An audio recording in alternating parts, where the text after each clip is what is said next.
จะเป็นลูกทุ่งนะฮะหรือลูกอะไรเนี่ยมันมองไม่เห็นมันบังตู้ครับคืนหลังมาแม่พระราชการครูมาทำการแข่งขันนะครับเขาขอบคุณด้วยความยินดียิ่งนะครับน้องสูงเจ้าภาพ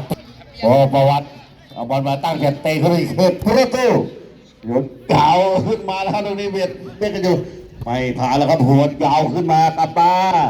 ว่าไงพอตุ๊โคเข้าไว้ไม่ผ่านพ่อแม่มาดีวันเฮ้ยโอ้ยมาเข้าไป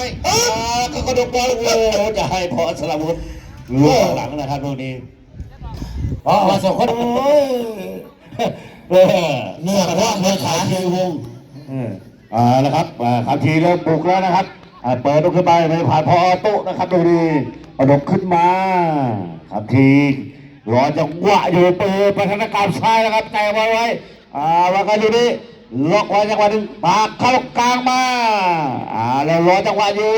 ลูกนี้แปะตรงๆมาให้มาเลยค่ะโดนสกัดบอลวัชคุณพอวัชคุณจับประตูแล้วครับโดนแย่งบอลในหน้าประตูลูกนี้โล่งว่าไงจิ้มโอ้โหแม่มัดแล้วแล้วครับต่อมาขึ้นมาพอสลับวุฒิแล้วครับตะนักขวาแล้วฮะลากต่อบอลเขากลางมาออกมาที่พอมานัดมาหน้าตรงนี้ปากเข้ากลางมาว่าไง14แม่ลูกนี้ออกหลังไปแล้วจะไปลูกสลับวุฒิปั่นมาหน้าปัดโต้ว่าไงตรงนี้โดนใครโดนพ่อบ่ปานปดลูกผูกม้านี่เจตนาจะยิงหรือยิงลูกมันถือตีนพอดีนะไปถือตีนจะขวางจะซื้อถามหัวปักหมดนะมาตั้งใจนะพอโดนปรับไปแล้ว1 คนฉลองนะ3-0จากฝีเท้าของท่านพ่อครับพ่อนะครับก็เลยขออนุญาตภาคเป็นเบอร์ก็แล้วกันของอาจีแล้วครับหลุดไปแล้วว่าไงลูกนี้สลับแม่